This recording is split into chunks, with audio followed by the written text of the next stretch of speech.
কেমন পরীক্ষা মা, ভগবানের কেমন পরীক্ষা ভক্তের প্রতি। তুমি কত বড় ভক্ত, পরীক্ষা দিতে হবে না? তুমি তুমি ভগবানকে ভালোবাসো। একটা সোনার দোকানে যদি আপনি কোনো গহনা নিয়ে যান, যে দোকানদারকে বলেন যে এই গহনাটা আমি বিক্রি করে দেব, আপনি এর বাবদ আমাকে পয়সা দিয়ে দিন। কিন্তু মা, দোকানদার কি আংটিটা পেলেই বা কোনো গহনা পেলেই আপনাকে তার দাম দিয়ে দেবে? দেবে কি? কি করে তারা? সেটাকে পোড়াবে, দেখবে তার মধ্যে কতটুকু আসল কতটুকু নকল। কেন? আপনি তো সোনার জিনিস নিয়ে গেছেন, সোনার দোকানে নিয়ে গেছেন, এতে আবার যাচাই করার কি আছে? সে তো দেখবেই যে এর মধ্যে কতটা খাঁটি আছে আর কতটা নকল আছে। তাহলে আপনি ভগবানের ভক্ত, তাহলে ভগবান তো আপনাকে জ্বালিয়ে পুড়িয়ে খাঁটি করে নেবে, যে তুমি আমার প্রতি যে ভক্তি তোমার হৃদয়ে, সেই ভক্তির মধ্যে কতটুকু আসল আর কতটুকু নকল। নেতাই গৌর হরি বল, হরি বল। ভক্ত বললেই কি আর ভক্ত হওয়া যায় মা? অত সহজ? যারা যোগী মুনি ঋষি যুগ যুগ ধরে সাধনা করছে, তারা ভক্ত হতে পারছে না, তারা ভগবানের চরণ পাচ্ছে না। আর আমরা মায়ার বালিশ মাথায় দিয়ে কত সুখে ঘুমাচ্ছি। হ্যাঁ, আর শুধু মনে হচ্ছে হে ভগবান, তুমি কেন আমায় এত কষ্ট দিচ্ছ? এত কষ্ট কেন দিচ্ছ? আমি তো তোমায় ভালোবাসি। এই তো শুনেছি একাদশী পালন করলে নাকি হাজার হাজার অপরাধ দূর হয়ে যায়। একাদশী ব্রত যদি কেউ পালন করে, তাহলে একাদশী ব্রত করলে যদি হাজার অপরাধ দূরীভূত হয়, তাহলে আবার কেন আমি কষ্ট পাচ্ছি? তার কারণ তুমি তো আবার অপরাধ করছো। তুমি আজ একাদশী ব্রত পালন করলে, কালকে থেকে তুমি অন্যের প্রতি হিংসা শুরু করে দিলে। শুধু তাই নয়, তুমি যাচাই করতে গেলে ও কেমন করে করেছিল দেখি, এটাও কেন করলো, এটা তোর করা উচিত নয়। অনেক পণ্ডিত আছে দেখবেন মা, নিজে কতটুকু ভক্তি অর্জন করেছি, নিজে কতটুকু ভগবানকে ভালোবেসেছি, সেদিকে মাথা ঘামানোর সময় নেই। অন্য লোকে কি করলো না করলো তাই নিয়ে মাথা ব্যথা, কি লাভ? এগুলো ভক্তির মধ্যে পড়ে না। তুমি তোমার কর্ম করো, তার কর্ম সে করবে, সময় হলে ফল পাওয়া যাবে। সুদামার জীবনে এত কষ্ট ছিল যে সুদামার পিতৃ সম্পদ যা ছিল সব শেষ। তার নিজের স্ত্রীর পরনে একটা বস্ত্র, সন্তানদের পরনে কোনো বস্ত্র ছিল না। গাছতলাতে ঝড় বৃষ্টির মধ্যে যার দিন কেটেছে, কিন্তু শ্বাসে প্রশ্বাসে বাবা একটাই নাম, কৃষ্ণ কৃষ্ণ কৃষ্ণ। যতই আঘাত দাও না কেন, তুমি ছাড়া তো আমার আর কেউ নাই। সুদামার যখনই কষ্ট পেয়েছে, তখনই তার পরিবারকে, স্ত্রীকে বলেছে, জানো সুশীলা, আজ আমার জীবনে কষ্ট, এটা গোবিন্দের প্রসাদ। তিনি যে আমায় কষ্ট দিচ্ছে, নিশ্চয়ই এই কষ্টের পরে আমার জন্য কোনো না কোনো একটা বড় উপহার তিনি গুছিয়ে রেখেছেন।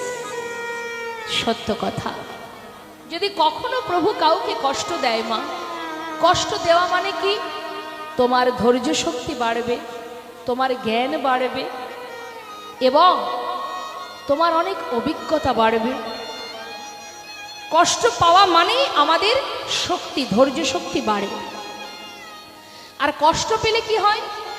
আমরা যে উদ্ধত্ত হয়ে যাই, আমরা যে অপরাধের পরে অপরাধ করি, দেখবেন যদি পদে পদে আমরা কষ্ট পাই। একবার ভাবুন তো, মহাভারতে সারা জীবন পঞ্চপাণ্ডবকে কষ্ট পেতে হয়েছে, কিন্তু কোনোদিন কৃষ্ণ ছাড়া তারা কি কোথাও ছিল? অবশেষে যখন হস্তিনাপুরে রাজা হলো পুত্র যুধিষ্ঠির, তখনও মাতা কুন্তী চেয়ে বসলেন, আমার এই সিংহাসন চাই না, যে কদিন বাঁচব যেন হাজার কষ্ট দুঃখ লাভ করতে পারি। ধৈর্য ধরতে হবে। আজ বললাম তো কাল ফল পেলাম না, অত সহজ নয়। আধ্যাত্মিক কৃপা পেতে গেলে তোমাকে ধৈর্য সারা জীবন অপেক্ষা করতে হবে। তা কষ্ট শুধু আমার আপনার নয়। মাতা যশোমতী কি কষ্ট পায়নি বাবা? যে ভগবানকে পুত্র রূপে পেয়েছিল তার কি অপরাধ ছিল? ওই কংস মহারাজ দিনের পর দিন তার সন্তানকে প্রাণে মারার চেষ্টা করেছে।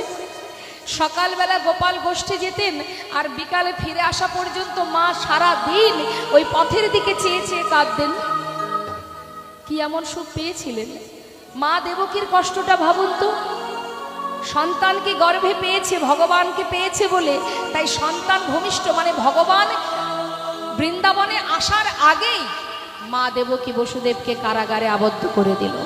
সারা জীবন ওই কারাগারে আবদ্ধ ছিলেন। তারা কি কষ্ট পায়নি মা? কলিযুগে মহাপ্রভুর বামে যে মা বিষ্ণুপ্রিয়া, কখনো নিজের কষ্টটা ভাববেন না, একবার তাদের কথা ভাববেন। ভগবান মহাপ্রভুর যে সহধর্মিনী মা বিষ্ণুপ্রিয়া, যে ভগবানের সহধর্মিনী, তার তো মহাসুখে জীবনযাপন করার কথা, তার কেন এত কষ্ট?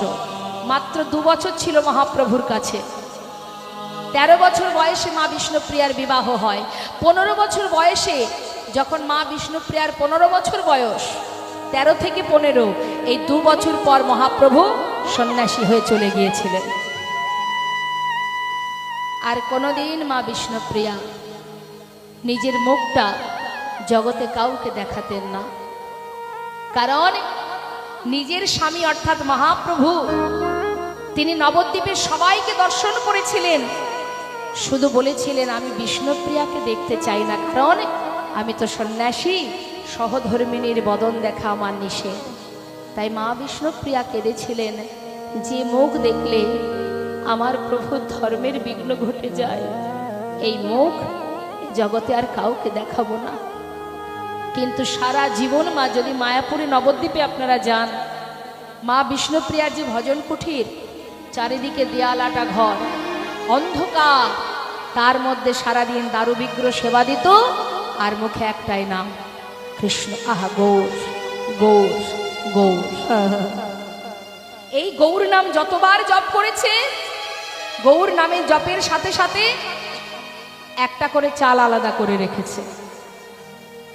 একটা করে চাল আলাদা করে সারাদিনে যতটা চাল হয়েছে সিদ্ধ করে, মানে লবণ নয়, আলবণ, ওই সিদ্ধ চাল নিজের শাশুড়ি মাকে দিতেন, বাড়ির যে ঈশান কাজের লোক তাকে দিতেন, অবশেষে যেটুকু বেঁচে থাকতো মা বিষ্ণুপ্রিয়া সেবা করতেন। কেন? যদি বেঁচে না থাকি তাহলে প্রভুর সেবা করব কি করে? নিজেকে সারা জীবন দেয়ালের মধ্যে বেঁধে রেখেছে, কিন্তু কোনোদিন গৌর নাম ছাড়া, গৌর ভজন ছাড়া আর কিছু জানতো না। এই তো ভক্তি মা। দেখতে দেখতে সময় চলে যাবে আমাদের, কার হাতে কতটুকু সময় আছে জানি না। তোমাকে কিছুই নয়, মাত্র 2 ফোঁটা চোখের জল, হে দয়াময়।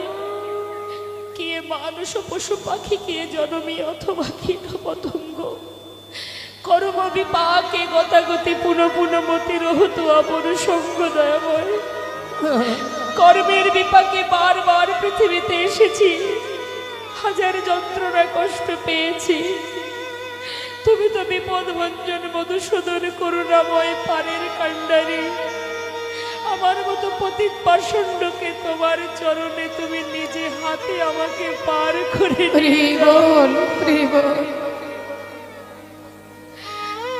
দুটি নয়ন জলে ধুইয়ে দেব প্রভু তোমার দুটি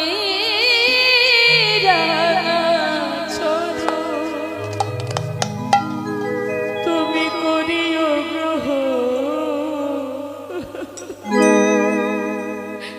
শ্রী সচিনন্দন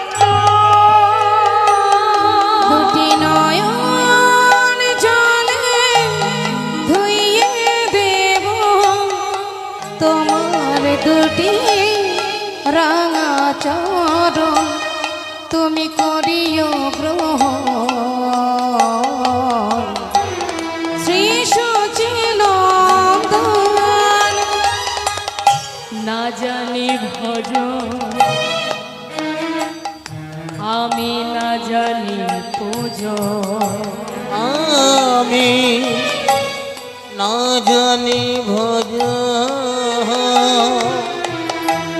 না জানি পূজ বল কোন গুণে পাব তোমার রাঙা চরণ। প্রভু গো না জানি ভজ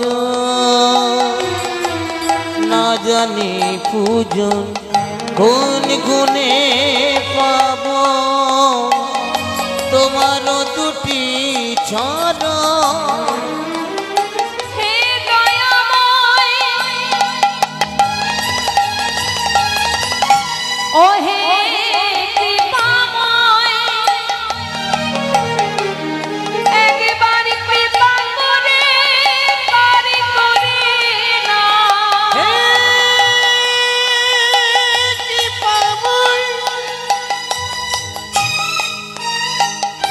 তুমি করুণা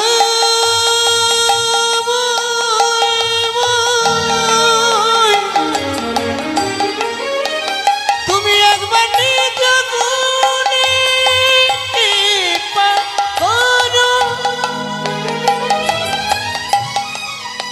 হে প্রভু কৃপাময় করুণাময় তুমি কি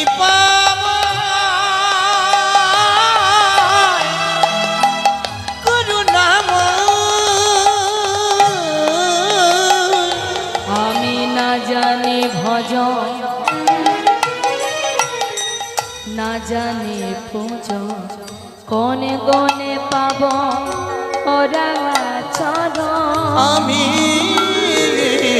না জানি ভজ হরি বল হরি বল। আর না জানি পূজন কোন গুণে পাব তোমার দুটি চরণ। দুটি নয়নের জল বহিয়া বিরল, দুটি নয়নের জল বহিয়া বিরল, ও গো মানে না বারণ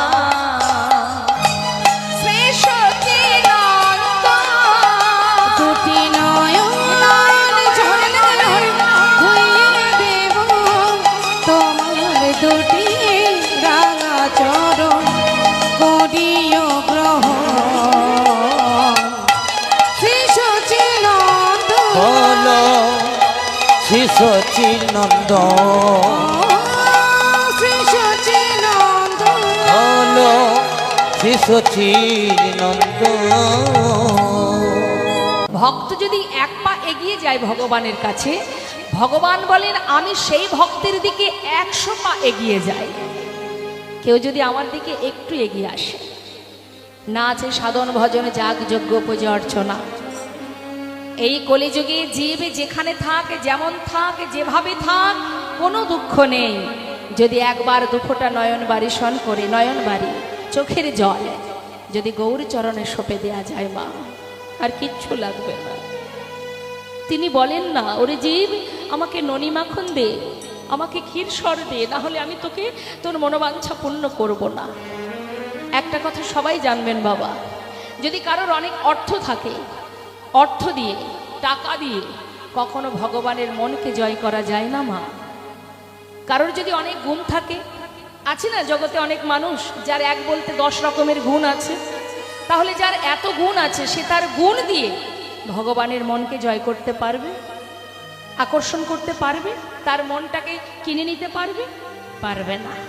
তাহলে মা অর্থ দিয়ে হয় না, গুণ থাকলেও হয় না। আবার যদি কার দেখতে খুব সুন্দর হয়, অনেক মানুষ আছে না খুব সুন্দর দেখতে, যার রূপ দেখলে মানুষের মন টেনে নেয়, দেখবেন অনেকে বলে কি সুন্দর দেখতে রে, আমার মনটা যেন টেনে নিল, তাই না? তার মানে কি রূপ এত সুন্দর দেখতে তার, তাহলে সেই রূপে ভগবানকে আকর্ষণ করতে পারবে। তাহলে তাকে পেতে গেলে কি চাই মা? রূপ দিয়ে হয় না, অর্থ দিয়ে হয় না, গুণ দিয়ে হয় না। যদি কারোর অনেক পাণ্ডিত্য থাকে, মনে করুন সমস্ত রকমের শাস্ত্র তার পড়া হয়ে গেছে, অনেক বড় পণ্ডিত সে, বেদ বিদ্যা সবই তার পড়া। এমন পণ্ডিত, এমন পাণ্ডিত্য কারোর মধ্যে যদি থাকে, সেই পাণ্ডিত্য দিয়ে ভগবানের মনকে জয় করা যায় না? তাহলে বলতো না শাস্ত্রে যে ব্রজ প্রেম শ্রেষ্ঠ প্রেম, বৃন্দাবনের আলাভোলা গোয়ালিনী যারা দুধ বিক্রি করে বেড়াতো, ক্ষীরসর ননি মাখন বিক্রি করত, সেই আলাভোলা গোয়ালিনী যারা গোবিন্দকে এমনভাবে ভালোবাসতেন যে ভগবান তিনি নিজে ভগবান, সেই জ্ঞান শূন্য করে তাদের সঙ্গে নিজেকে বিলিয়ে রাখতেন। শাস্ত্রে বললেন সবার আগে চাই ভক্তি। তোমার মধ্যে যদি এতটুকু ভক্তি থাকে, কিচ্ছু লাগবে না। ভগবান তো বলেইছেন, একটা আমার সন্তানেরা, আমার ভক্তরা, তারা যদি আমাকে একটা ফুল দিয়ে ডাকে, শবরের এঠো কুল যদি ভগবান সেবা করতে পারে, এঠো কুল, উচ্ছিষ্ট কুল, তাহলে তুমি যদি দুটো নকুল দানা দাও, ভগবান খাবে না? তিনি নকুল দানাও চান না। তুমি কোন মন দিয়ে সেবা দিচ্ছ? দয়াময়, আমার তো কিছু নেই, আমার যা আছে তোমাকে যৎকিঞ্চিত যেমন পেরেছি তোমায় দিয়েছি, তুমি কৃপা করে গ্রহণ করো। মাগো, আপনি রাজভোগ দিচ্ছেন না অমৃত দিচ্ছেন এটা বড় কথা নয়, ভগবান ওটা দেখেন না। ভগবান দেখেন কি আপনি কোন মনোভাব নিয়ে আমাকে সেবা দিচ্ছেন। তার একটা প্রমাণ দিই ছোট করে। মা, একজন অর্থশালী ব্যক্তি মন্দিরে প্রণাম করতে যায়, আর মন্দির থেকে বাইরে বেরোলে ছোট ছোট দেখবেন ভিখারিরা, বাচ্চা থেকে শুরু করে বয়স্ক বুড়িমা সবাই বসে থাকে একটু পয়সা নেওয়ার জন্য। তা সেই ব্যক্তি প্রতিদিন ওই মন্দিরে যায়। মা, প্রণাম করে বেরোনোর সাথে সাথে একটা ছোট বাচ্চা শিশু সে বাটিটা হাতে ধরে বলে, বাবু কিছু ভিক্ষা দিন। এখন বাবা তার তো অনেক টাকা পয়সা আছে, সে এখন ওই বাচ্চাটাকে মনে করুন 5 টাকা দেবে কি 2 টাকা দেবে, দিতে গেলে তার মানি ব্যাগ থেকে উপরে থাকে বড় নোটগুলো সরিয়ে তারপরে নিচের থেকে ওই টাকার কয়েনের মধ্যে খুঁজে খুঁজে খুঁজে খুঁজে 2 টাকা 5 টাকা বের করতে গেলে তার একটু দেরি হয়ে যায়। এবার কি করে, অনেক কষ্ট করে ওই বাচ্চাটাকে 2 টাকা কি 5 টাকা দেয়। এইভাবে কয়েকদিন দিতে দিতে একদিন তিনি ভাবলেন যে আমি ওই মন্দিরে যখন যাব, বাচ্চাটা যদি আবার থাকে, তার থেকে এক কাজ করব, বড় টাকা মানে বড় নোটগুলো এক পকেটে রেখে দেব, আর কিছু খুচরো পয়সা এক পকেটে রাখবো। তাহলে কি হবে, দিতে আর দেরি হবে না, তাড়াতাড়ি দিতে পারবো। আর এত টাকা তো ওকে দেখিয়ে লাভ নেই, ছোট 1 টাকা 2 টাকা দিয়ে দেব। সেদিন ঠিক সেইভাবেই মন্দির থেকে বেরিয়েছে, বাচ্চাটা আবার বাটি পেতেছে, বাটিটা পেতে বলছে, বাবু ভিক্ষা দিন। সেদিন কি করেছে মা, এক পকেটে রয়েছে খুচরো পয়সা, ওই খুচরো পয়সা থেকে 5টা টাকা ওই বাচ্চাটার বাটিতে দিয়েছে। সেদিন আর দেরি হয়নি বাবা। তখন সেই শিশুটা শিক্ষা দিলেন, বাবু আপনি আমাকে কত দিলেন, কি দিলেন, ভগবান এটা দেখবে না, তিনি এটাই দেখবেন আপনি কোন মনোবৃত্তি নিয়ে, কোন মনোভাব নিয়ে আমাকে দিলেন। নিতাই গৌর হরি বল। কারণ তিনি তো মনের মধ্যে বসে আছে, এখানে বসে আছে মা, এখানে একটা মেশিন চালাচ্ছেন তিনি, কম্পিউটারে যেমন সব উঠে যায় না, তা যিনি অন্তর্যামী মা, যিনি অন্তরের মধ্যে বসে আছে, এর মধ্যে কোথায় কি চলছে, কার কি মধ্যে চলছে সব তিনি জানেন। কাউকে আঘাত করলে যেমন অপরাধ হয়, আর কারোর প্রতি হিংসা করলেও মনে মনে করছো, এটাতে কিন্তু তিনি জানতে পারবেন, আমরা কেউ জানতে পারবো না। তাই জেনে রাখবেন, আমাদের ইহজগতে আমরা 4-5টা জিনিসের ফাঁকি কেউ দিতে পারবো না মা। 1 হচ্ছে প্রকৃতি, 2 অন্তর্যামী, 3 সময় অর্থাৎ কাল, যে কালের কবলে আমাদের সবাইকে পড়তে হবে। আমরা সাধারণ মানুষ কখনো দেখবেন কথার ছলে বলি, আর বলিস না ভাই, আমার মোটে দিন কাটছে না, সময় কাটছে না। এটা একেবারে ভুল কথা। সময় ঠিক কেটে যায়, আমি সময়টাকে অবহেলা করছি। সময় বসে নেই, তাহলে এই সময় কারোর বন্ধু নয়। এই 3, 4, রাত্রেবেলা আকাশের চাঁদ, দিনের বেলা সূর্যদেব, এরা অহরহ আমাদেরকে পাহারা দিচ্ছে। তুমি কি করছো, কোথায় যাচ্ছ, তোমার মনোবৃত্তি কি? কারোর ভালো হলো তো তোমার হিংসা হলো, কারোর ক্ষতি হলো তো তোমার মনে আনন্দ হলো। তোমার মনের মধ্যে যে ভাব ভগবান সেটাই দেখবেন। তাই সদা সর্বদাই সৎ পথে চলা, সত্য কথা বলা, অসৎ কর্ম করা নয়। তুমি ভগবানের পুজো দিলে, বাইরে এসে তুমি মানুষের প্রতি দুর্ব্যবহার করলে, মানুষের প্রতি হিংসা করলে, ঠাকুর ঘরে পুজো দিয়ে বেরিয়ে, ভগবানের সেবা দিয়ে বাইরে বেরিয়ে যদি কারোর প্রতি তোমার হিংসা মনোবৃত্তি থাকে, তোমার ওই দিনে দিনে সারা দিনে 10 বার পূজা দিলেও কোনো ফল হবে না। কিন্তু বাবা, যদি আপনি ভগবানের দিনান্তে একবার সেবা দেওয়ার সুযোগ পাচ্ছেন না, কিন্তু কোনো অসহায় ব্যক্তির পাশে যদি আপনি ঢাল হয়ে দাঁড়ান, আপনার সামর্থ্য অনুযায়ী যদি এতটুকু হলেও উপকার করেন, অনাহার ব্যক্তিকে আহার দেন, দিনহীন কাঙালকে উপকার করেন, এটাও কিন্তু ভজন, আর এটাও কিন্তু সেবা, এটাও ধর্ম, এটাও ধর্ম। তুমি মন্দিরে প্রণাম করে ভগবানের পূজা দেবে, সেটা ধর্ম।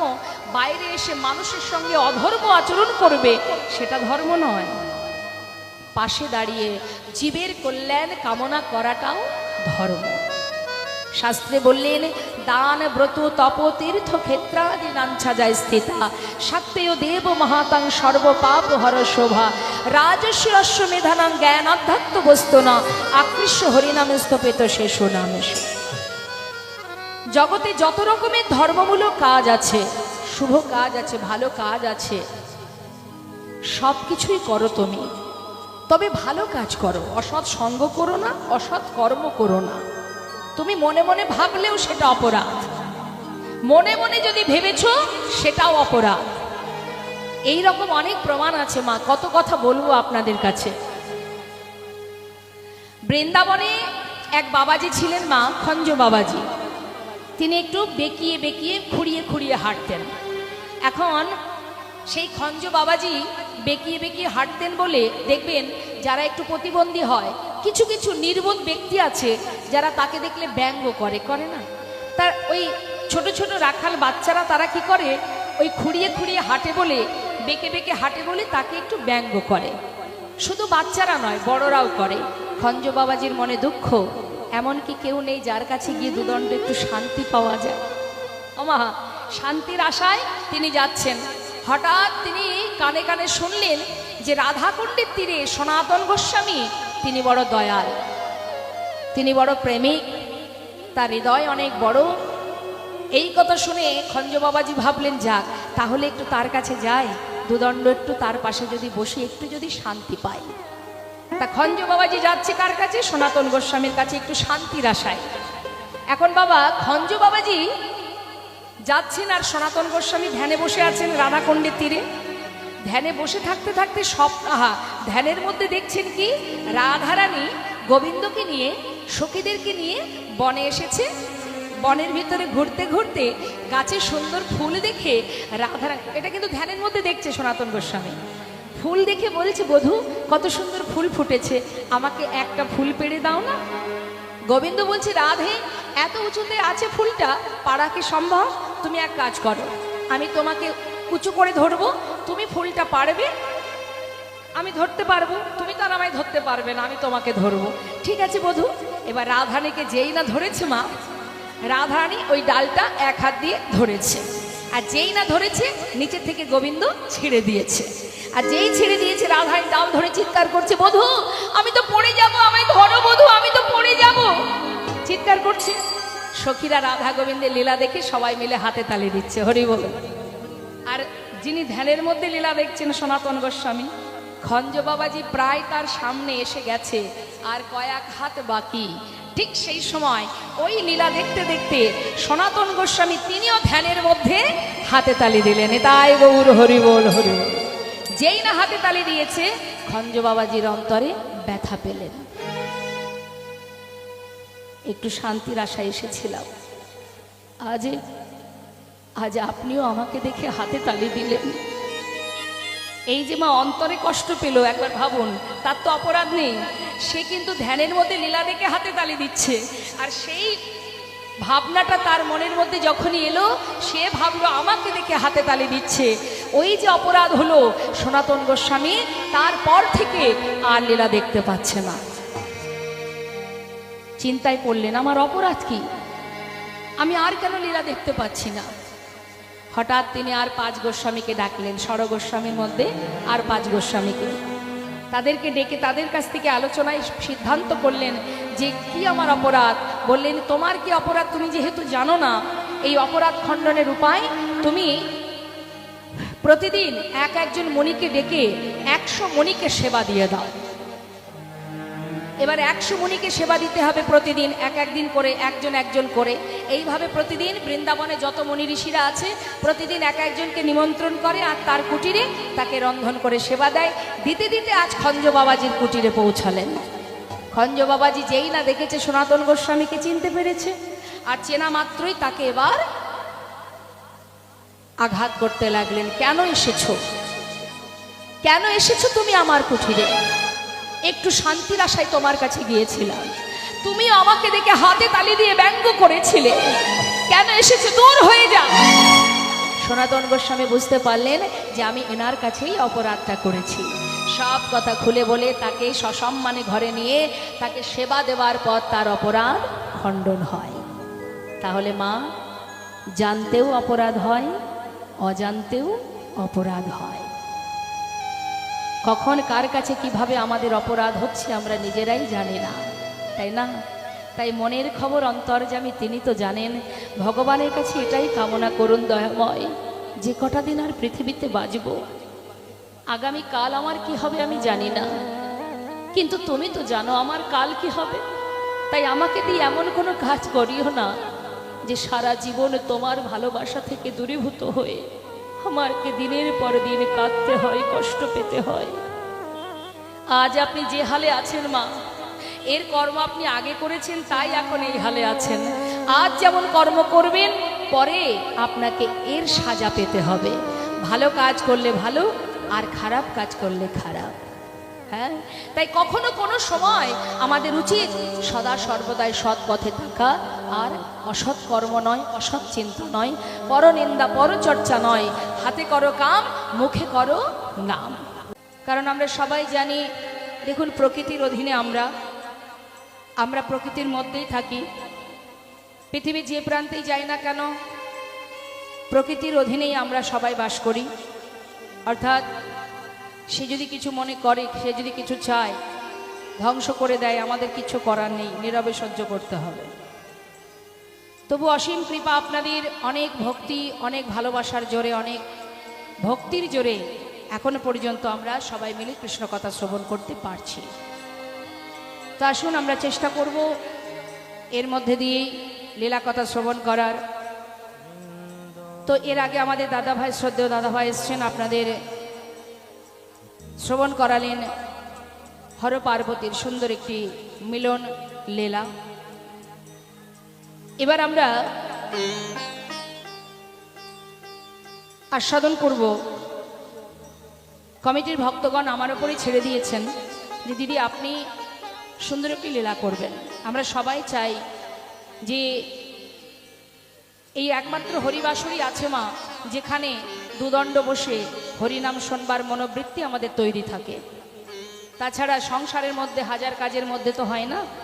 সংসার মানেই ত্রিতাপ জ্বালা আমাদের সবাইকে ভোগ করতে হয়। তার ভিতর থেকে 1 বছরের মধ্যে কয়েকটা দিন আমরা এখানে সবাই আপনারা এসেছেন। আমি একবার নই, দেখতে দেখতে 2-3 বার হয়ে গেল। আপনাদের ভালোবাসা আশীর্বাদ পেয়ে আপনাদের কাছে আমি আসতে পেরেছি। তা আজ যে লীলা, যে মহাজনী মাহাত্ম্য শ্রবণ করব মা, সবার কাছে আমার বিনীত নিবেদন, শুধু আপনাদের কাছে আমার এটাই বলার, আপনারা চিত্তকে স্থির করে একেবারে লীলার মধ্যে মনটাকে যদি ডুবিয়ে দেন, কারণ এখানে তো আমি কোনো ইংরাজি বা কোনো হিন্দি বা কোনো উড়িয়া ভাষায় বলবো না, সব বাংলায় বলবো। শুধু মনটাকে তার মধ্যে ঢুকিয়ে দিতে হবে। মন যদি একবার ভিতরে প্রবেশ করে, হরিনামে কি আনন্দ ডুবলে জানা যায়। তাহলে ভেসে থাকলে হবে না, ডুবতে হবে, ডুব দিতে হবে। তো লীলা আমরা শ্রবণ করব। সেই সঙ্গে আমার এক মা বলছিলেন যে আমরা অনেক নাচবো। অবশ্যই নাচ হবে, নাচ আপনারা অবশ্যই করবেন। তবে আমি বলবো লীলার মধ্যে নয়, লীলার শেষে আমি গাইবো, আপনারা নাচবেন, অসুবিধা নেই। কিন্তু লীলা চলাকালীন কিন্তু সবাইকে মনোযোগ দিতে হবে লীলার মধ্যে। আমরা যার কথা আজ শুনবো বাবা, যে লীলা কথা আমরা শ্রবণ করব, লীলা বলা যায় আবার ধর্ম। এই যে আমরা সনাতন ধর্মকে রক্ষা করি বা সনাতন ধর্মকে ভালোবাসি, আমরা সনাতনী, এই সনাতন ধর্মকে প্রতিষ্ঠা করেছেন বা সনাতন ধর্মের একজন পরম ভক্ত, বৈষ্ণবদের মধ্যে চূড়ামণি, যিনি বৈষ্ণব চূড়ামণি। আমরা মহাপ্রভু লীলা সবাই শুনি মা, নবদ্বীপে আমার গৌরহরি লীলা আমরা সবাই শুনি, তাই তো? তাহলে গৌরহরির গুরুদেবকে, গৌরহরির গুরুকে জানেন? জানেন না? কে মা? গৌরহরির গুরুদেব হচ্ছেন কেশব ভারতী, হচ্ছেন সন্ন্যাস ধর্ম গ্রহণ করিয়েছিলেন, মানে সন্ন্যাস গুরু। কিন্তু দীক্ষা গুরুকে, আমা মহাপ্রভুর দীক্ষার গুরু অদ্বৈত আচার্য না, না, মহাপ্রভুর গুরুদেব হচ্ছেন ঈশ্বরপুরী। আর ঈশ্বরপুরীর যিনি গুরু, আজ সেই গুরুর কথা আমরা শ্রবণ করব। তিনি হচ্ছেন মাধবেন্দ্রপুরী। নিতাই গৌর হরিবোল হরিবোল। তাহলে মহাপ্রভুর গুরু হচ্ছেন ঈশ্বরপুরী, ঈশ্বরপুরীর গুরু মাধবেন্দ্রপুরী, যিনি আমার মহাপ্রভুর দাদু গুরু সম্পর্কে, গুরুর গুরু। তাহলে সেই গুরুর মহিমা আমাদের অবশ্যই জানা ইচ্ছা করবে যে তিনি কি করেছেন সমাজে। হ্যাঁ, আজ আমরা সেটাই শুনব। এই মাধবেন্দ্র গুরু মানে মাধবেন্দ্রপুরী গোসাই, যিনি সমস্ত বৈষ্ণবের চূড়ামণি, শিরোমণি, এই পুরী গোসাই। তাই সেই পুরী গোসাই লীলাটা আমরা শুনব। আপনারা নিশ্চয়ই মা বৃন্দাবনে বাকি বিহারীকে, আহা, গিরি গোবর্ধনধারী গোপালকে দর্শন করেছেন। হ্যাঁ, তো সেই গোবর্ধনধারী যে গোপাল, যিনি কনিষ্ঠ অঙ্গুলিতে গিরি গোবর্ধন ধারণ করে রেখেছিলেন, সেই গিরি গোবর্ধনধারী গোপালকে প্রতিষ্ঠা করেছিলেন এই মাধবেন্দ্রপুরী। কিন্তু কিভাবে করেছিলেন? ওমা হরে কৃষ্ণ। আমাদের এই জগতে মানুষের যেমন মনে বাসনা জাগে, ভগবানেরও তেমন বাসনা জাগে। তা ভগবানের বাসনা কি? ভক্তের কাঁধে চড়ে তিনি প্রতিষ্ঠা হবেন। তা শুনবো আমরা সেই লীলাটা মা, কিভাবে ওই গিরি গোবর্ধনধারী গোপাল প্রতিষ্ঠা হয়েছিল এবং কিভাবে হয়েছিল। দেখুন, মূল বিষয় এটা মা, যে আমরা কিন্তু ভগবানের চরণ পাওয়ার জন্য আশা করে বসে থাকি, তাই না? সারা জীবন আমরা কি ভগবানের চরণ পাওয়ার জন্যই তো তাকে ভালোবাসি। কিন্তু এই যে লীলাটা আমরা শ্রবণ করব, যে স্বয়ং ভগবান তিনি ভক্তের জন্য আশাপথে নয়ন দিয়ে বসে আছে। তাহলে সেই ভক্তটি কেমন ভক্ত, যার জন্য ভগবান অপেক্ষা করে বসে আছে? শুনবো আমরা সেই পুরী গোসাই লীলা। ছোট্ট কয়েকটা কথা মা। জয় জয় গৌরচন্দ্র, কারণ্য করুণা ইন্দু, প্রতিটি জীবের বন্ধু হরি। তা বললেন জয় জয় গৌরচন্দ্র, গৌর চাঁদ, নদিয়ার চাঁদ আমার গৌর সুন্দর, যিনি কলির নদিয়াতে উদয় হয়েছে।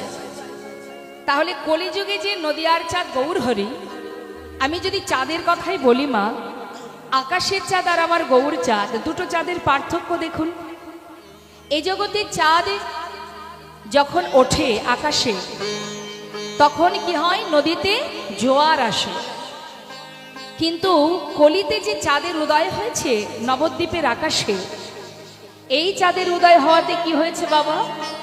না, নদিয়ার চাঁদ মানে নদিয়াতে যে চাঁদের উদয় গৌর চাঁদ, তার কারণে মা আমাদের ইহজগতে কলিজীবের, কলিহত জীবের সমস্ত হৃদয় সাগরে প্রেমের জোয়ার এনেছে, কৃষ্ণ প্রেমের জোয়ার। তাই তো আজ ঘরে ঘরে সবাই, প্রত্যেকটি জীব যারা গোবিন্দ সেবায় রত হয়েছে। তাহলে ধর্মটা তো এনেছেন তিনি, আমার গৌর সুন্দর। আকাশের চাঁদ নদীতে জোয়ার আনতে পারে, কিন্তু কৃষ্ণ ভক্তি, গৌর ভক্তির জোয়ার তো আনতে পারে না, যেটা এনেছে আমার নদিয়ার চাঁদ। হরিবোল হরিবোল। এই জগতের চাঁদ উঠলে শাপলা ফুল ফোটে, শালুক ফুল ফোটে, কিন্তু শাপলা ফুল চেনেন তো মা? যেটা দেখবেন রাত্রে ফোটে চাঁদের আলোতে। কিন্তু এই শাপলা ফুল কি ভগবানের সেবায় লাগে? কিন্তু কলিতে নদিয়ার আকাশে যে চাঁদের উদয় হয়েছে, গৌর চাঁদের, সেই চাঁদের কিরণে শাপলা ফুল ফুটেছে। শাপলা ফুল মানে জগাই মাধায়। এমন পাষণ্ডকে উদ্ধার করেছেন আমার গৌর সুন্দর নদিয়ার চাঁদ। এমনকি নিত্যানন্দ প্রভু বলেছিলেন, মেরেছিস কলসির কানা, তাই বলে কি নাম দেব না? তাহলে কত বড় দয়াল দেখুন। তাহলে জগাই মাধাইয়ের মতো শাপলা ফুলকে ফুটিয়েছে কলিযুগে। শুধু জগাই মাধাই কেন, এমন পাষণ্ড এই জগতে প্রচুর আছে। তথাপিও নাম দ্বারা, হরি নামের দ্বারা সেই সকল পাষণ্ডকে উদ্ধার করে কি করেছে না ভগবানের সেবায় লাগিয়েছেন। তাই গৌর হরি।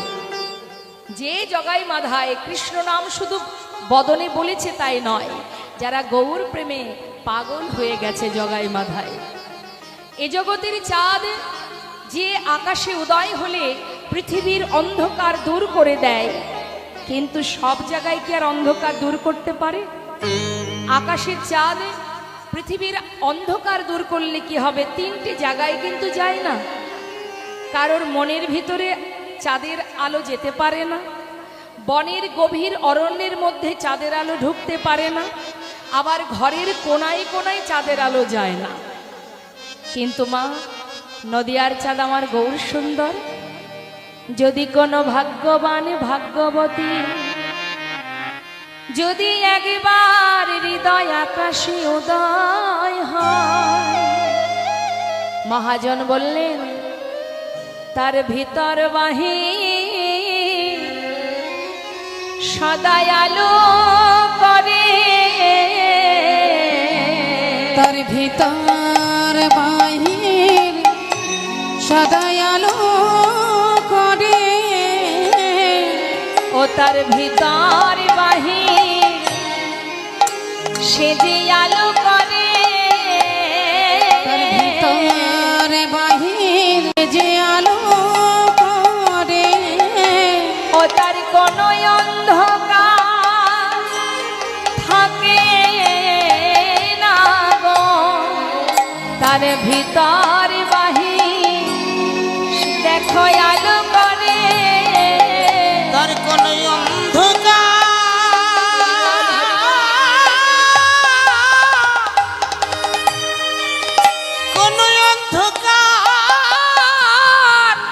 থাকে না গো, তার ভিতর বাহির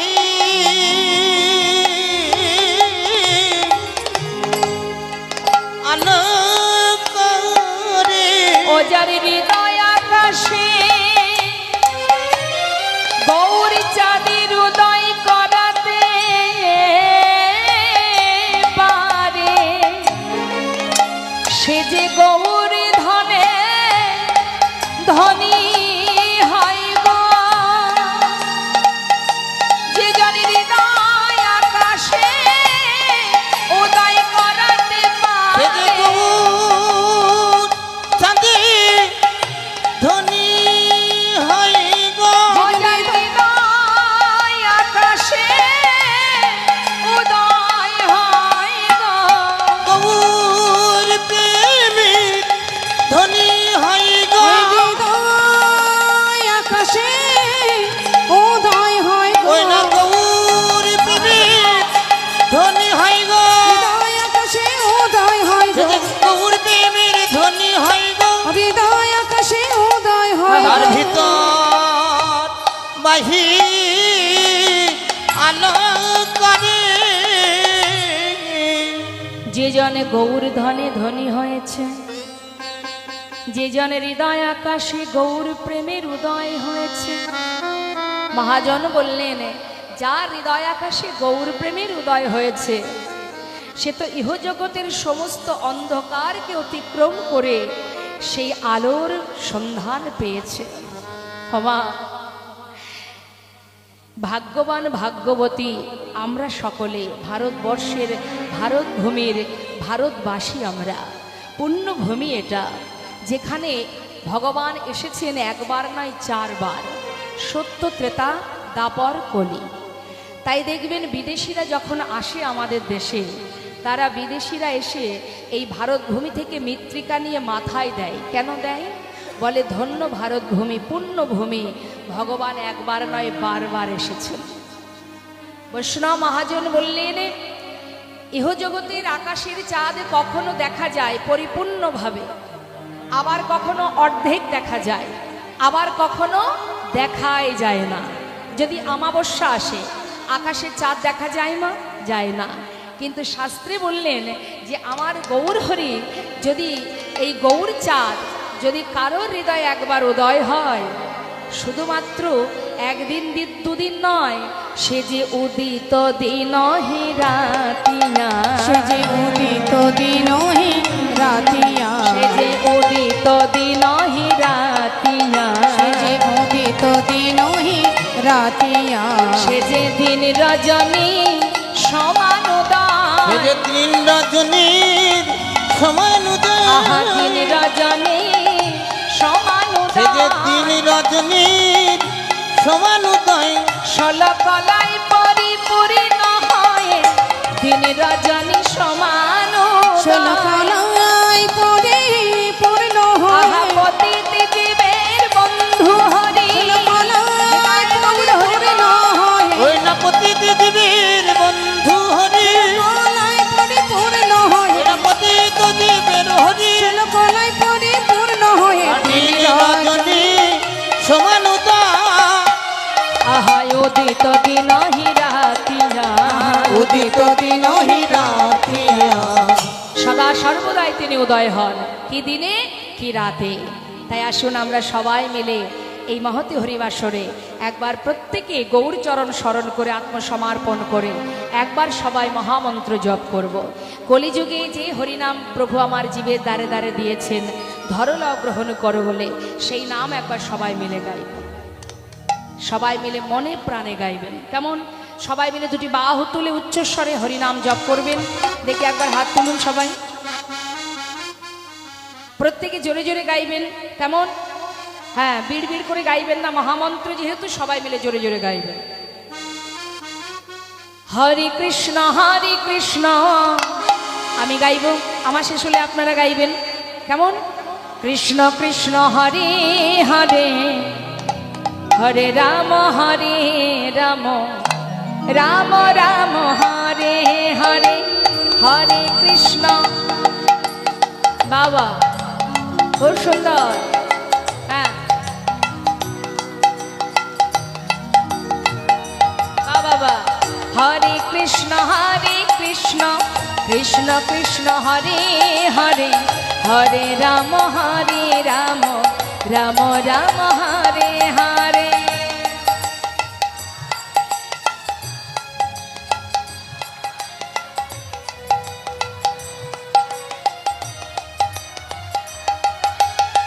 হরে কৃষ্ণ কৃষ্ণ কৃষ্ণ হরে হরে, হরে রাম রাম, রাম রাম হরে হরে, হরে কৃষ্ণ। বাবা আহা,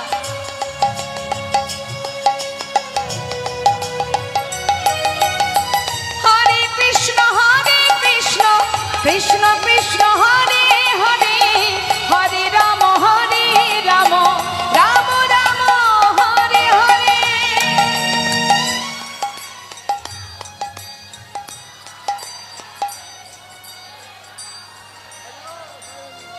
হরি বল হরি বল। বাবা এত সুন্দর কণ্ঠ। আবার সব থেকে বড় কথা, আপনারা যে আমাকে সুরটা ধরে দিতে হচ্ছে না, আপনারা নিজেরাই সুরটা ধরে নিচ্ছেন, এটাই আমার খুব ভালো লাগলো। হরে কৃষ্ণ কৃষ্ণ কৃষ্ণ হরে হরে, হরে রাম রাম, রাম রাম হরে হরে। বাবা হরি বল। বাহ, হরে কৃষ্ণ কৃষ্ণ কৃষ্ণ হরে হরে, হরে রাম রাম, রাম রাম হরে হরে।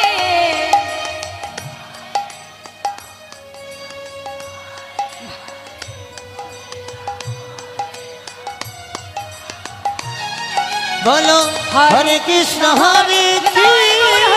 কৃষ্ণ কৃষ্ণ কৃষ্ণ হরে হরে হরে রাম রাম রাম হরে হরে হরে কৃষ্ণ কৃষ্ণ কৃষ্ণ হরে হরে হরে রাম রাম রাম হরে হরে।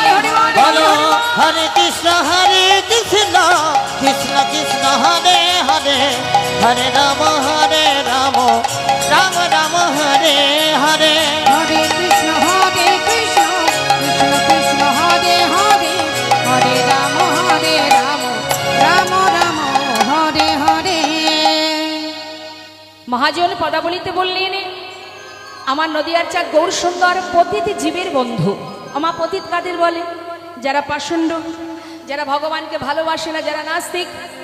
এখন হয়তো আপনারা বলবেন যে মহাজন যদি এটা লিখে থাকেন যে তিনি পতিত জীবের বন্ধু, তাহলে তিনি কি ভক্তের কেউ নয় যারা তাকে ভালোবাসে?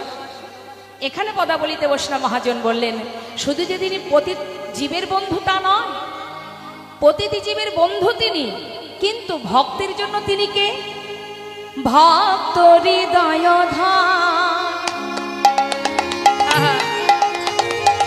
ভক্তের হৃদয়ের ধন হচ্ছেন আমার গৌর সুন্দর। আহা ভক্ত হৃদয়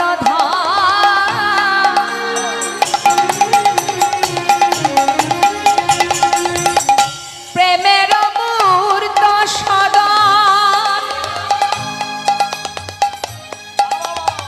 সে যে ভালোবাসে আপনা ভিতরি। আহা ভালোবাসে আপনা ভিতরি, সে যে ভালোবাসে আপন ভিতরি, ভালোবাসে আপন ভিতরি। মা ভক্ত হৃদয় ধন প্রেমের মূর্ত সদন। তিনি শুধুমাত্র প্রতিটি জীবের নয়, তিনি ভক্তকে হৃদয় মাঝে রেখে দেন। হ্যাঁ, ভালোবাসে আপনা ভিতরি মানে তিনি ভক্তের জন্য নিজেকে বিতরণ করে দেন। ভক্তের জন্য হরিনাম করো, সারাদিন কাজ করো, বদনে হরিনাম করো, তাহলে কি হবে? পার্থিব জগৎ পরমার্থিব জগৎ দুই দিকেরই কাজ হবে। ইন্দ্রগুলো গোবিন্দ সেবায় রত হবে, সংসারের প্রতি তোমার দায়িত্ব পালন হবে। হ্যাঁ, তাই আজ বৈষ্ণব মহাজন বললেন, ভগবান করুণাময় গৌর সুন্দর ভক্তকে হৃদয় মাঝে ধরে রাখেন। সব সময় জানবেন মা, আগে ভক্ত, তার পিছনে ভগবান। ভগবান আগে নয়। ভগবান বলেছেন, আমা হতে আমার নাম বড়, নাম হতে আমার ভক্ত বড়। আর ভক্তের থেকে বড় কে? ভক্তের চেয়ে বড় ভক্তের চরণ ধুলি। তাই গৌর হরি বল হরি। তাই মাধবেন্দ্র পুরী গোসাই এমনই একজন ভক্ত মা, যার জন্য স্বয়ং ভগবান ক্ষীরের ভাণ্ড চুরি করে রেখেছিলেন। ভাবতে পারছেন কত বড় ভক্ত হলে তার জন্য ভগবান ক্ষীর চুরি করে রাখেন। আসুন আমরা এবার গৌরচন্দ্রিকাকে বিশ্রাম রেখে লীলায় যাব। কি বলছে মহাজন? ভক্ত জাগিছিল, ভক্তের মনের খবর তিনি জানেন। ভক্তের মনে লোভ জেগেছে, কি একটু ক্ষীর সেবা করবে। ভক্ত জাগিছিল, গোপালের দিতে ভক্তের জাগিছিল,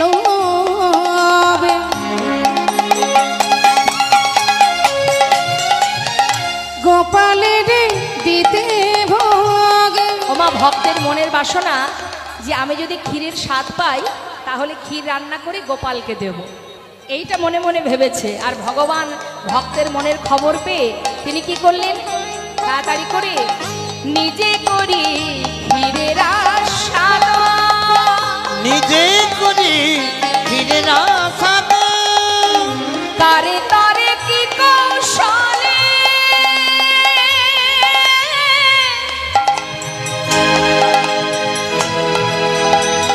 ক্ষীর পাত্র বস্ত্র তলে, তারে পরে কি কৌশলে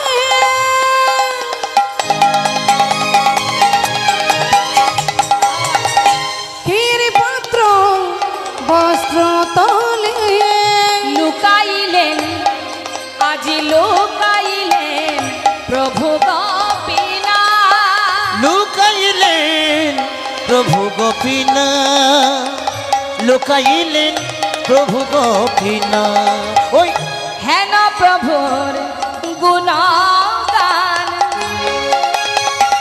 যদি গাইতে চাহে প্রাণ, হেন প্রভুর গুণগান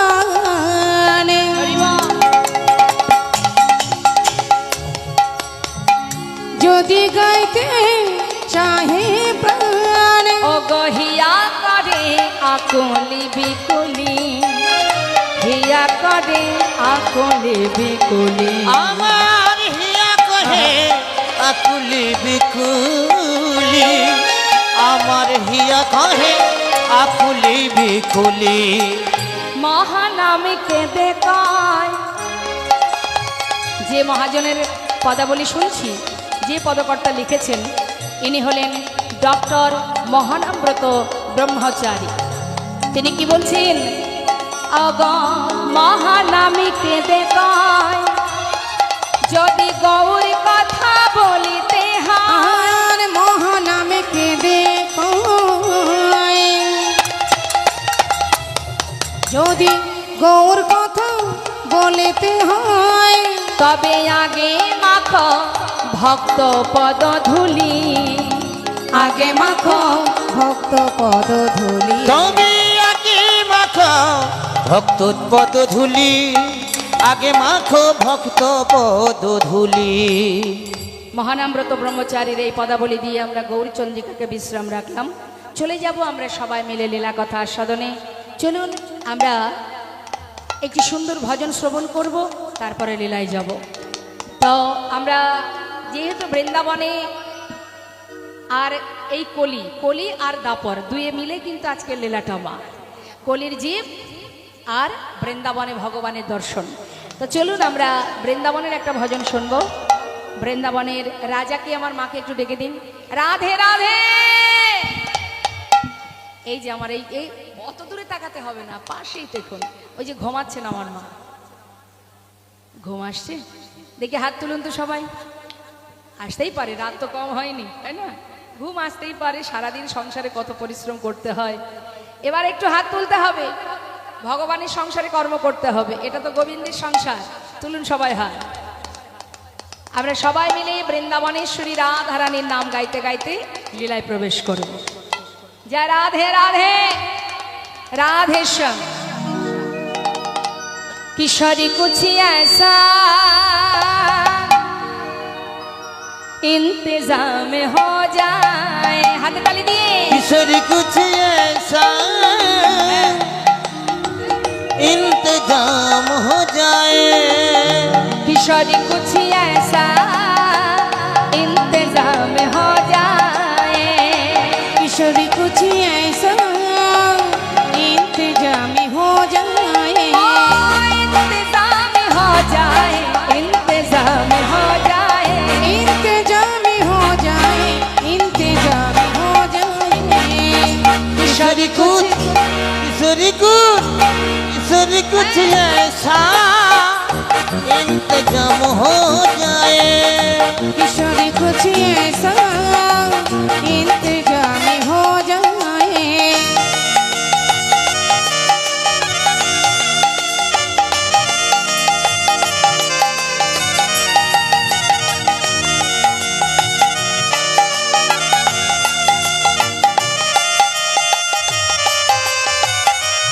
राधे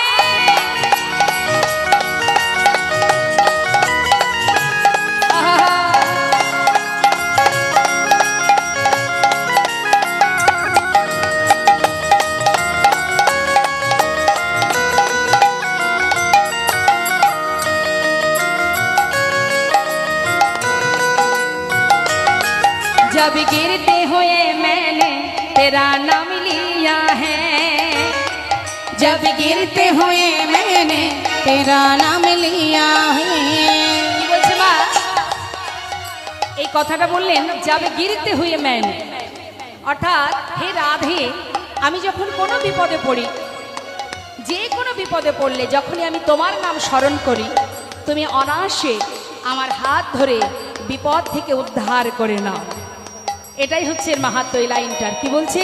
হ্যাঁ, जब गिरते हुए मैंने तेरा नाम लिया है, हो जब गिरते हुए मैंने तेरा नाम लिया है, जब गिरते हुए मैंने तेरा नाम लिया है, जब गिरते हुए मैंने तेरा नाम लिया है, तू गिरने न दिया तूने मुझे थाम लिया है, तू गिरने न दिया तूने मुझे थाम लिया है। किशोरी कुछ ऐसा इंतजाम हो जाए,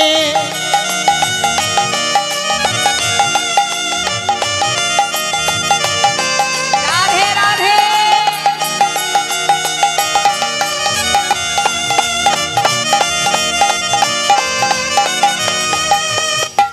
राधे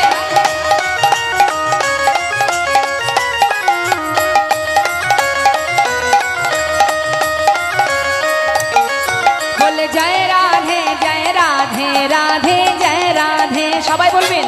হ্যাঁ, জয় রাধে जय राधे जय राधे, हाँ श्री राधे श्री राधे, हाँ जय राधे जय राधे,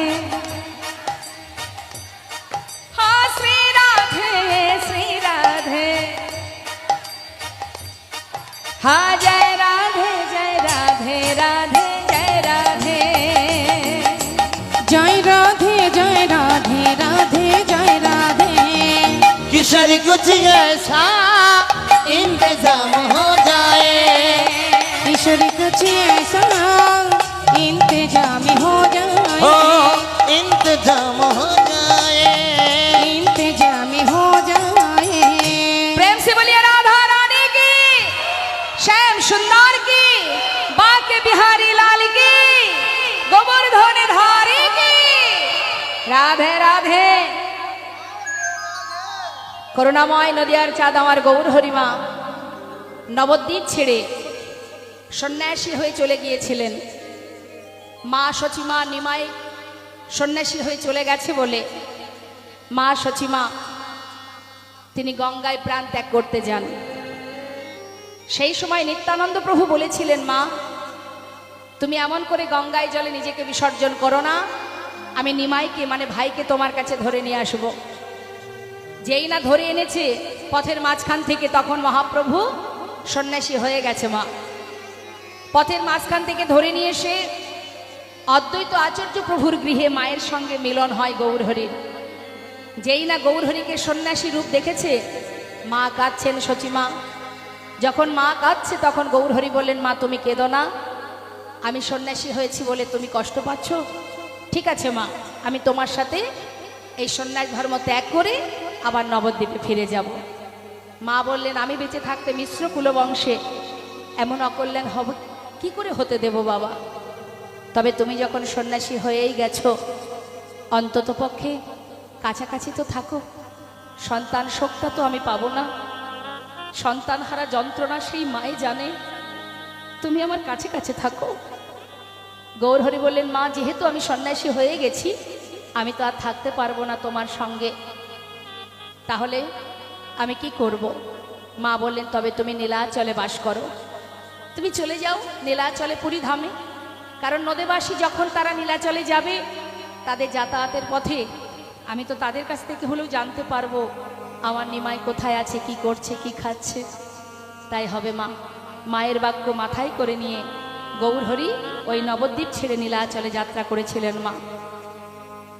তা শুধুমাত্র গৌরহরি একা যাননি, নবদ্বীপে যে সকল ভক্তদের নিয়ে প্রভু হরিনাম গাইতেন তারা বললেন, প্রভু তুমি চলে গেলে আমরা কি নিয়ে থাকবো, তুমিই তো আমাদের সব, তাহলে তোমার সাথে আমরাও যাব। গৌরহরি বললেন, না তোমরা কেউ যেও না, তোমরা তোমার যার যার সংসারে থাকো, ঘরে থাকো, আমি একা যাই। কিন্তু ভক্তগণ আর শুনল না মা, তারা প্রতিটা মুহূর্ত গৌরহরির সঙ্গে থাকতেন।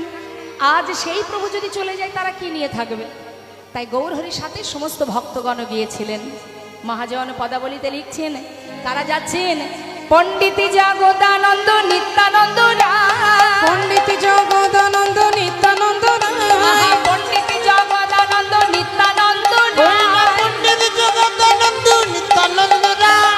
হরি গুণ কীর্তনে পথে চলি যা, হরি গুণ কীর্তনে পথে চলে ওই যায়। না হরি গুণ কীর্তনে পথে চলে যায়।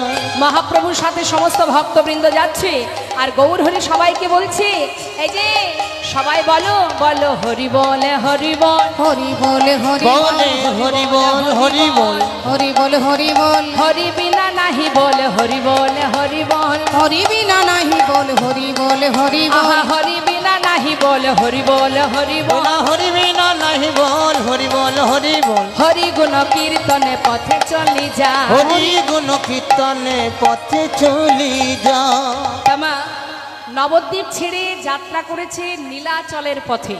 তো নীলাচলে যাবার পথে প্রভু এসে পৌঁছালেন বালেশ্বর। বালেশ্বরটা কোথায় মা? রেমুনাতে। ওই বালেশ্বরে পৌঁছে আমার গৌর হরি বলছে, জগদানন্দ এটা কোথায় বলো তো? অদাময়, এটা তো রেমুনা। ও রেমুনায় এসেছি, যাক তাহলে চলো রেমুনায় যখন এলাম একটু গোপীনাথকে দর্শন করে আসি। বেশ, এখন গৌর হরি কি করেছে মা? ভক্তগণকে নিয়ে ওই রেমুনার গোপীনাথের কাছে গেছে, গোপীনাথ মন্দিরে তাকে দর্শন করবে বলে। কি করেছে? মন্দিরের কাছে গিয়ে, মন্দিরে ভগবান গোপীনাথ আছেন, গোপীনাথের সামনে গিয়ে প্রভু আমার ষষ্ঠাঙ্গে শুয়ে পড়লেন। হরিবল হরিবল। মহাজন পদাবলী লিখছেন, রেমুনায়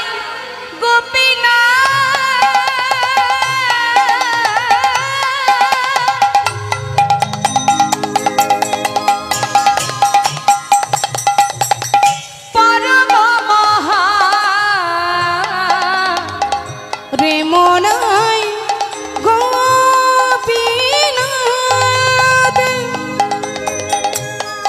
ওই পরম মহান। ভক্তি করি তারে প্রভু কইলেন দর্শন। ওই না ভক্তি করে তারে প্রভু বললেন দর্শন। রেমুনার গোপীনাথ জগৎ বিখ্যাত মা, যেখানে 21 দিন ধরে চন্দন যাত্রা হয়। এতটাই বিখ্যাত ওই রেমুনার গোপীনাথ। ওই রেমুনার গোপীনাথে যে ভোগ হয় ক্ষীরের ভাণ্ড, 12টা পাত্রে ভোগ হয়, যেটা পৃথিবীর মধ্যে বিখ্যাত। যারা ভাগ্যবান ভাগ্যবতী দর্শনে গেছেন, দর্শন করেছেন নিশ্চয়ই। তা মহাপ্রভু গোপীনাথের সামনে গিয়ে প্রণাম করছেন। কি ভিতরে আছেন গোপীনাথ, বাইরে আর এক গোপীনাথ নিজে নিজেকে প্রণাম করছে। কেন? আপনি আচরি ধর্ম জীবিকে শেখায়, আপনি না আচরিলে জীবিকে শেখানো না যায়। আমি যদি আচরণ ঠিক না করি তাহলে আমার সন্তান শিখবে কি করে? তাই প্রভু নিজে আমার প্রণাম করছে। ওমা, প্রণামের নিয়মটা কি? আপনারা তো প্রণামও করেন, অনেকে দেখবেন প্রণাম করে, পথে ঘাটে ঠাকুর ঘর দেখলে হয়। কিন্তু প্রকৃত প্রণামের নিয়ম কিন্তু এটা নয়। অন্তত পক্ষে 2 হাত জোড় করে প্রণাম করা আমাদের, নত মস্তকে মাথাটা নিচু করে প্রণাম করা উচিত। যদি নিতান্তই পথের মাঝে ষষ্ঠাঙ্গে, তো আর নারীরা পারবে না, পুরুষরা প্রণাম করতে পারে ষষ্ঠাঙ্গে। তো নারী জাতিকে ষষ্ঠাঙ্গে প্রণাম করার নিয়ম নেই। হাঁটু ভেঙে যেভাবে আপনারা করেন ওটাই ঠিক। তা এখন হ্যাঁ, যদি বাজারের ব্যাগ থাকে, যদি সময় থাকে, তাহলে তুমি ব্যাগটা সাইডে রেখে একবার প্রণাম করে আবার তুলে নাও। আর যদি চলতে পথে হয়, অন্তত পক্ষে মাথাটা নিচু করে অন্তত নিজের হৃদয় মাঝে বুকের উপরে হাতটা রেখে, এক হাতে যদি কোনো কিছু থাকে। কিন্তু এটা কোনো প্রণামের মধ্যে পড়ে না, এটা কোনো প্রণাম নয়। হ্যাঁ, সবার আগে চাই তো ভক্তি মা। তোমার মধ্যে কতটা ভক্তি আছে, তুমি কোন ভক্তি ভরে পূজা প্রণাম করছো, সেটাই বড় কথা। তা প্রভু আমার গোপীনাথের চরণে ষষ্ঠাঙ্গে প্রণাম করেছেন। যেই না শুয়ে পড়েছে প্রভু আমার, সঙ্গে সঙ্গে হলো কি মা, ওই গোপীনাথের মাথায় যে ফুলের চূড়াটা, সেটা গিয়ে পড়ল মহাপ্রভুর মাথায়। হ্যাঁ, মহাজন বললেন, ভক্তি করে তারে প্রভু কইলেন দর্শন। ওই না ভক্তি করে তারে প্রভু কইলেন দর্শন। তার শ্রীপাদ পদ্ম কমলে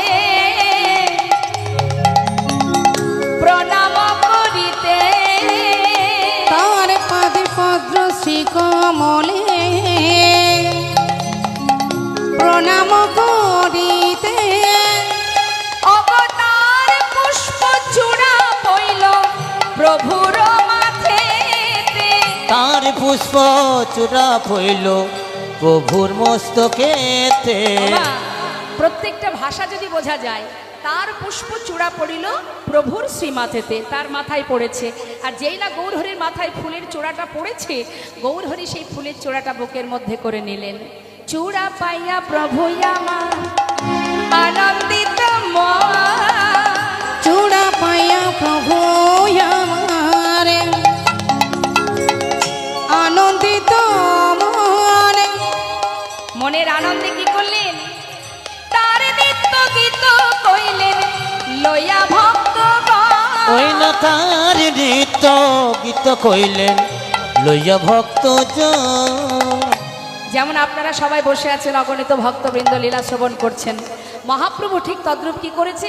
সমস্ত ভক্তগণকে নিয়ে ওই চূড়াটা বুকের মধ্যে করে নিয়ে রেমুনার মন্দিরে, গোপীনাথ মন্দিরের সামনে আনন্দ করছে। আর কি বলছে? জয় জয় গোপীনাথ, জয় জয় গোপীনাথ, আহা জয় জয় গোপীনাথ, জয় জয় গোপীনাথ, তুমি ত্রিজগতের নাথ, জয় জয় ওই না গোপীনাথ। তুমি যে জগৎ না জয় জয় গোপীনাথ। তার পুষ্প চূড়া পইল প্রভুর শ্রীমাথে, ওই না তার পুষ্প চূড়া পইল প্রভুর শ্রীমস্তকেতে।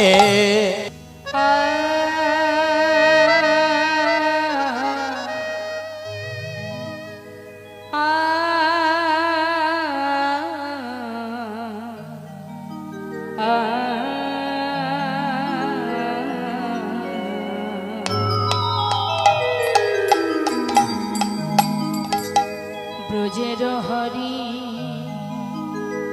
শরণ করি, সকল কারণ তুমি হে। বোঝল হরি শরণ করি, সকল কারণ তুমি হে। ব্রজের হরি শরণ করি, সকল কারণ তুমি হে। ব্রজের হরি শরণ করি, সকল কারণ তুমি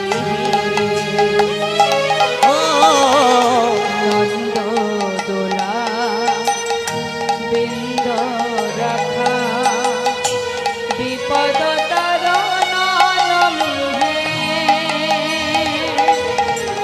বিপদ তারণ নমিহে।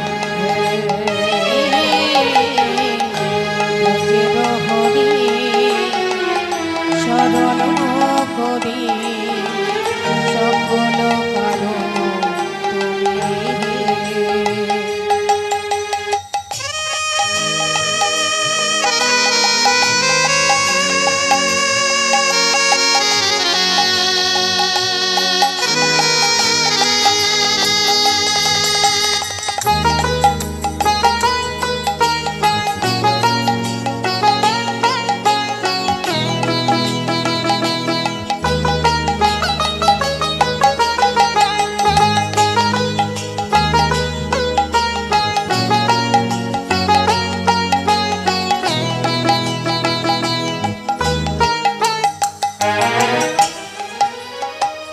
অকুল পাথা, অকুল পাথা, দীন সুধা বিনীন হরণ অকুল পাথা, দীন সুধা বিনীন হরণ জগতের না করি প্রাণ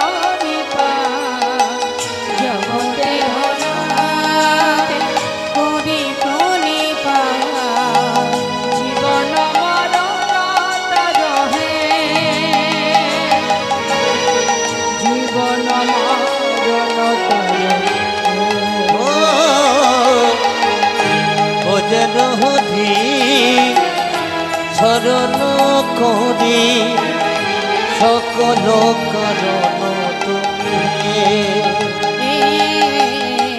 তোহের হরি শরণ করি সকল কারণ তুমি।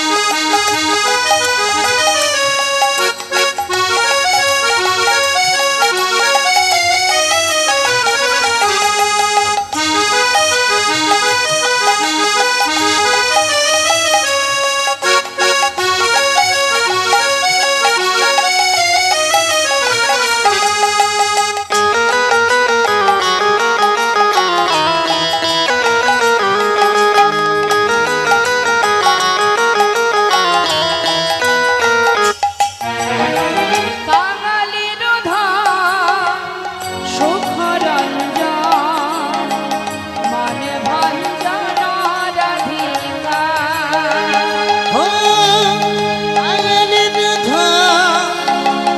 সুখরঞ্জ মান ভঞ্জন রাধিকা ওই কাঙালির ধাম সুখরঞ্জন মানে ভঞ্জন রাধিকা কালিয় দমন হৃদি সাজ কালিয় দমন হৃদি সজনে এ ভাব সাগর করে পার। এ ভাব সাগর করে পার। ভোজন হরি শরণ করি সকল কারণ তুমি হে তোহের হরি শরণ করি সকল কারণ তুমি।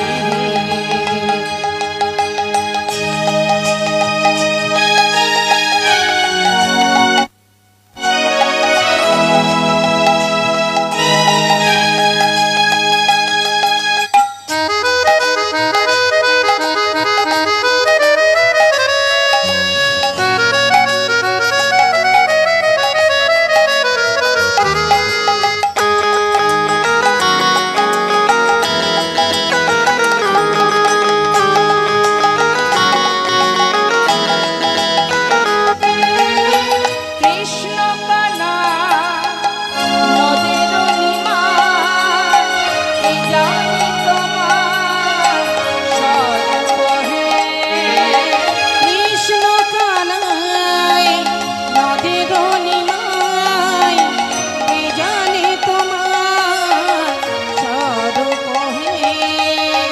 পারিখ সারথি অগতি গগনে চির সখা তোরে আরূপ হে পারেথ সারথি অগতি রগতি চির সখা তুমি অরূপ হে। চির সখা তুমি অরূপ হে ভোজন হরি শরণ করি সকল কারণ তুমি হে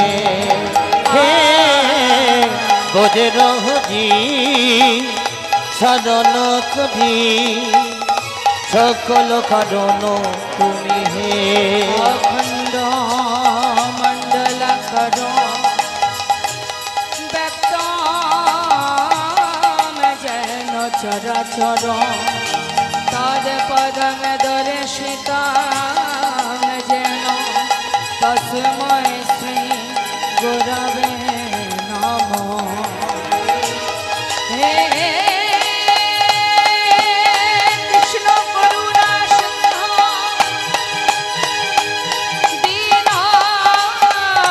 দীনবন্ধু জগৎপতে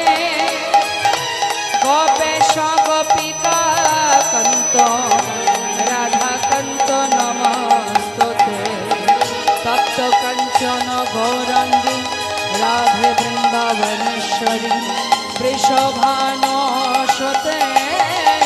দেবী প্রণমামি হরি প্রিয়ে বঞ্ছাকল্পতরুশ্চ কৃপা সিংহো এব চ পতিতানাং পাবনেভ্যো বৈষ্ণবেভ্যো নমো নমঃ সর্বমঙ্গল মঙ্গলে শিবে সর্বত্র সাধিকে শরণ্যে ত্র্যম্বকে গৌরী নারায়ণী নমস্তুতে জয়ন্তী মঙ্গলা কালী ভদ্রা কালী কপালিনী দুর্গা শিব সমাধাত্রী সুহাসোধা নমস্তুতে ভজর হরি শরণ করি সকল কারণ তুমি হে সকল কারণ তুমি হে সকল কারণ তুমি হে